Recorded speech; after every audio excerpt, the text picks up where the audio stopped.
प्रेमी भाई बहनों, स्पिरिचुअल दिव्य ज्ञान में आपका स्वागत है। आज मैं आपको भागवत गीता का 9वां अध्याय सुना रहा हूँ। आप लोग सुनें, औरों को भी सुनाएं और अपने जीवन में भगवान की भक्ति को प्राप्त करें। श्री भगवान बोले, तुझ दोष दृष्टि रहित भक्त के लिए इस परम गोपनीय विज्ञान सहित ज्ञान को पुनः भली भांति कहूंगा, जिसको जानकर तू दुख रूप संसार से मुक्त हो जाएगा। यह विज्ञान सहित ज्ञान सब विद्याओं का राजा, सब गोपनीयों का राजा, अति पवित्र, अति उत्तम, प्रत्यक्ष फल वाला, धर्मयुक्त, साधन करने में बड़ा सुगम और अविनाशी है।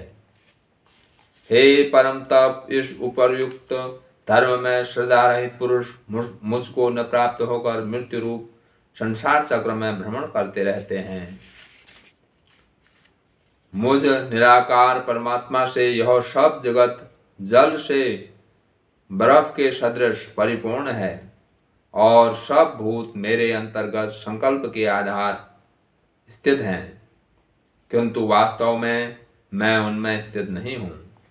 वे सब भूत मुझ में स्थित नहीं हैं, किंतु मेरी ईश्वरी योग शक्ति को देख कि भूतों का धारण पोषण करने वाला और भूतों को उत्पन्न करने वाला भी मेरा आत्मा वास्तव में भूतों में स्थित नहीं है। जैसे आकाश से उत्पन्न सर्वत्र विचरने वाला महान वायु सदा आकाश में ही स्थित है, वैसे ही मेरे संकल्प द्वारा उत्पन्न होने से संपूर्ण भूत मुझ में स्थित हैं, ऐसा जान।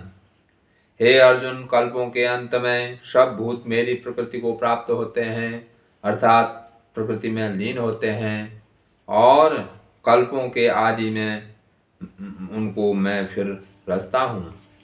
अपनी प्रकृति को अंगीकार करके स्वभाव के बल से परतंत्र हुए इस संपूर्ण भूत समुदाय को बार बार उनके कर्मों के अनुसार रचता हूँ। हे अर्जुन, उन कर्मों में आसक्ति रहित और उदासीन के सदृश स्थित मुझ परमात्मा को वे कर्म नहीं बांधते। हे अर्जुन, मुझ अधिष्ठाता के सकाश से प्रकृति चराचर सहित सर्व जगत को रचती है और इस हेतु से ही यह संसार चक्र घूम रहा है। मेरे परम भाव को न जानने वाले मूढ़ लोग मनुष्य का शरीर धारण करने वाले मुझ संपूर्ण भूतों के महान ईश्वर को तुच्छ समझते हैं, अर्थात अपनी योग माया से संसार के उद्धार के लिए मनुष्य रूप में विचरते हुए मुझ परमेश्वर को साधारण मनुष्य मानते हैं। वे व्यर्थ आशा, व्यर्थ कर्म और व्यर्थ ज्ञान वाले विक्षिप्त चित्त अज्ञानी जन राक्षसी, आसुरी और मोहिनी प्रकृति को ही धारण किए रहते हैं। परंतु हे कुंती पुत्र, दैवी प्रकृति के आश्रित महात्मा जन मुझको सब भूतों का सनातन कारण और नाश रहित अक्षर स्वरूप जानकर अनन्य मन से युक्त होकर निरंतर भजते हैं। वे दृढ़ निश्चय वाले भक्तजन निरंतर मेरे नाम और गुणों का कीर्तन करते हुए तथा मेरी प्राप्ति के लिए यत्न करते हुए और मुझको बार बार प्रणाम करते हुए सदा मेरे ध्यान में युक्त होकर अनन्य प्रेम से मेरी उपासना करते हैं।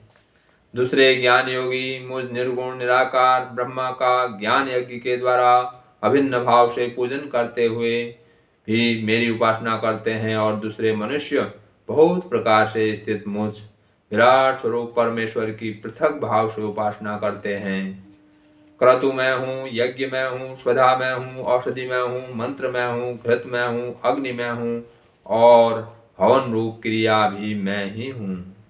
इस संपूर्ण जगत का दाता अर्थात धारण करने वाला एवं कर्मों के फल को देने वाला पिता, माता, पितामह, जानने योग्य पवित्र ओंकार तथा ऋग्वेद, सामवेद और यजुर्वेद भी मैं ही हूँ।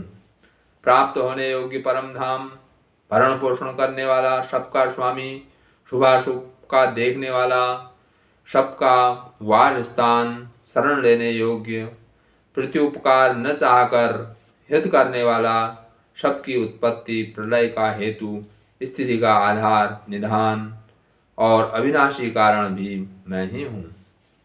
मैं ही सूर्य रूप से तपता हूँ, वर्षा का आकर्षण करता हूँ और उसे बरसाता हूँ। हे अर्जुन, मैं ही अमृत और मृत्यु हूँ और सत असत भी मैं ही हूँ। तीनों वेदों में विधान किए हुए सकाम कर्मों को करने वाले, सोमरस को पीने वाले पाप रहित पुरुष मुझको यज्ञों के द्वारा पूजकर स्वर्ग की प्राप्ति चाहते हैं। वे पुरुष अपने पुण्यों के फलस्वरूप स्वर्ग लोक को प्राप्त होकर स्वर्ग में दिव्य देवताओं के भोगों को भोगते हैं। वे उस विशाल स्वर्गलोक को भोगकर पुण्य क्षीण होने पर मृत्यु लोक को प्राप्त होते हैं। इस प्रकार स्वर्ग के साधन रूप तीनों वेदों में कहे हुए सकाम कर्म का आश्रय लेने वाले और भोगों की कामना वाले पुरुष बार बार आवागमन को प्राप्त होते हैं, अर्थात पुण्य के प्रभाव से स्वर्ग में जाते हैं और पुण्य क्षीण होने पर मृत्यु लोक में आते हैं। जो अनन्य प्रेमी भक्त मुझ परमेश्वर को निरंतर चिंतन करते हुए निष्काम भाव से भजते हैं, उन नित्य निरंतर मेरा चिंतन करने वाले पुरुषों का योगक्षेम मैं स्वयं प्राप्त कर देता हूँ। हे अर्जुन, यद्यपि श्रद्धा से युक्त जो सकाम भक्त दूसरे देवताओं को पूजते हैं, वे भी मुझको ही पूजते हैं, किंतु उनका वह पूजन अविधि पूर्वक अर्थात अज्ञान पूर्वक है। क्योंकि संपूर्ण यज्ञों का भोक्ता और स्वामी भी मैं ही हूँ, परंतु वे मुझ परमेश्वर को तत्व से नहीं जानते, इसी से गिरते हैं अर्थात पुनर्जन्म को प्राप्त होते हैं। देवताओं को पूजने वाले देवताओं को प्राप्त होते हैं, पितरों को पूजने वाले पितरों को प्राप्त होते हैं, भूतों को पूजने वाले भूतों को प्राप्त होते हैं और मेरा पूजन करने वाले भक्त मुझको ही प्राप्त होते हैं, इसलिए मेरे भक्तों का पुनर्जन्म नहीं होता। जो कोई भक्त मेरे लिए प्रेम से पत्र, पुष्प, फल, जल आदि अर्पण करता है, उस शुद्धि बुद्धि निष्काम प्रेमी भक्त का प्रेम पूर्वक अर्पण किया हुआ वह पत्र पुष्प आदि में सगुण रूप से प्रकट होकर प्रीति सहित खाता हूँ।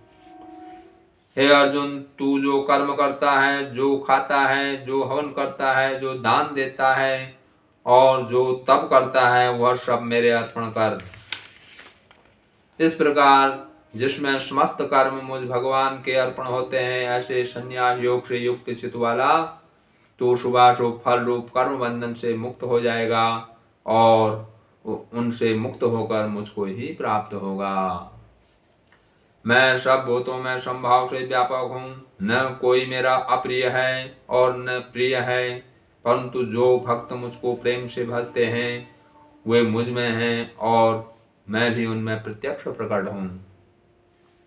यदि कोई अतिशय दुराचारी भी अनन्य भाव से मेरा भक्त होकर मुझको भजता है तो वह साधु ही मानने योग्य है, क्योंकि वह यथार्थ निश्चय वाला है, अर्थात उसने भली भांति निश्चय कर लिया है कि परमेश्वर के भजन के समान अन्य कुछ भी नहीं है। वह शीघ्र धर्मात्मा हो जाता है और सदा रहने वाली परम शांति को प्राप्त होता है। हे अर्जुन, तू निश्चय पूर्वक सत्य जान कि मेरा भक्त नष्ट नहीं होता।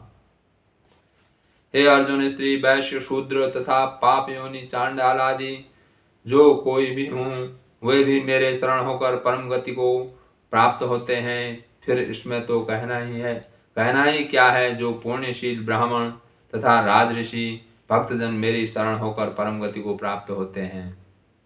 इसलिए तू सुग्रहित और क्षण भंगुर इस मनुष्य शरीर को प्राप्त होकर निरंतर मेरा भजन कर। मुझ में मन वाला हो, मेरा भक्त बन, मेरा पूजन करने वाला हो, मुझको प्रणाम कर। इस प्रकार आत्मा को मुझ में नियुक्त करके मेरे प्राण होकर तू मुझको ही प्राप्त होगा। बोलो सच्चिदानंद आनंद कंद भगवान की जय, सच्चे दरबार की जय, सत्य सनातन धर्म की जय।